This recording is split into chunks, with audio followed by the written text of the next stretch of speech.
ماں باپ کے ساتھ تمہارا سلوک ایسی کہانی ہے جو لکھتے تم ہو لیکن تمہاری اولاد تمہیں پڑھ کر سناتی ہے۔ ماں کے قدموں میں جنت ہے تو باپ جنت کا دروازہ ہے۔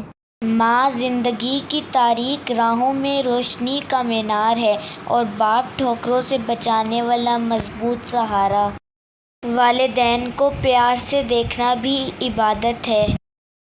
یاد رکھو، دنیا میں ہمیشہ رہنے والا رشتہ اگر کوئی ہے تو وہ ماں کا ہے، جو تکلیف برداشت کرتی ہے مگر اولاد کو سکھ پہنچاتی ہے۔ ماں کا غصہ وقتی طور پر ہوتا ہے، دنیا کا کوئی رشتہ ماں سے پیارا نہیں۔ جیسی محبت تم اپنے ماں باپ سے کرو گے ویسی محبت تم سے تمہاری اولاد کرے گی۔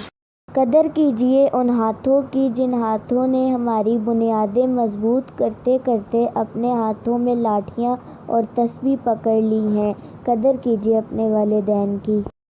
زندگانی کے سفر میں، گردشوں کی دھوپ میں جب کوئی سایہ نہیں ملتا تو یاد آتی ہے ماں۔ کامیابی چاہتے ہو تو ماں باپ کی خدمت کرو۔ عمر کوئی بھی ہو، چوٹ لگنے پر منہ سے پہلا لفظ ماں ہی نکلتا ہے۔ اپنے والد سے ہم کلام رہو، یوں وہ بوڑھا جوان رہتا ہے۔ رب سے اور ماں باپ سے دور رہ کر انسان پریشان ہی رہتا ہے۔ چاہے کتنا ہی بوڑھا ہو مگر گھر کا سب سے مضبوط ستون باپ ہی ہوتا ہے۔ دعائیں بھی راستے میں ٹھہر جاتی ہیں، دل دکھا کر ماں کا اللہ سے بھی امید نہ رکھنا۔ دنیا کے جتنے مرضی مہنگے پرفیوم لگا لو پر جتنا سکون ماں کے دوپٹے کی خوشبو کا ہے کسی اور خوشبو کا نہیں۔ والدین اور درخت دونوں بوڑھے ہو جاتے ہیں لیکن ان کی چھاؤں ہمیشہ گھنی رہتی ہے۔ والدین کی قدر کرو، یہ ہمیشہ تمہارے پاس نہیں رہیں گے۔ زندگی میں دو شخصیتوں کا بہت خیال رکھنا، ایک وہ جس نے تمہاری جیت کے لیے اپنا سب کچھ ہار دیا یعنی تمہارا باپ، ایک وہ جس کی دعاؤں سے تم سب کچھ جیت گئے، تمہاری ماں۔ ماں کی محبت چٹان سے زیادہ مضبوط اور پھول سے زیادہ خوشبودار ہے۔